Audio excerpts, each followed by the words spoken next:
ఆగండి ఎందుకు కొట్లాడతాను? అరే నా బిడ్డను తిని బిడ్డ కొట్టిందక్క. లేదు లేదు, నా బిడ్డనే దీని బిడ్డ కొట్టిందట అక్క. అవును వదినే, ఇలా బిడ్డనే నా కొడుకుని కొట్టింది.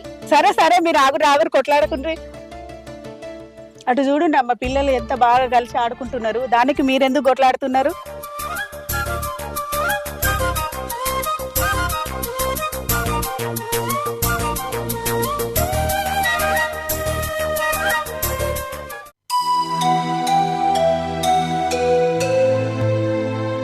పిల్లలది కల్మషం లేని మనసు, అప్పుడే కొట్లాడతారు, అప్పుడే ఉంటారు. వాళ్ళు కొట్లాడుకుంటే మీరు జుట్లు పట్టుకొని ఎందుకు కొట్లాడుతారు?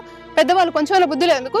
పిల్లలు వాళ్ళు పెరిగే వాతావరణాన్ని బట్టి వాళ్ళకి అలాంటి బుద్ధులు వస్తాయి. గొప్పళ్ళు పుట్టిన ప్రతి ఒక్కరు కూడా గొప్పోళ్ళు కాలేరు, అలా పెంచడమే గొప్ప. మన పెంపకం గొప్పదైతే పేదరికంలో ఉన్న వాళ్ళు కూడా గొప్ప వాళ్ళు అవుతారు. మన పిల్లలకు ఆస్తులు పంచకపోయినా పర్వాలేదు, కానీ ఆప్యాయతను పంచండి.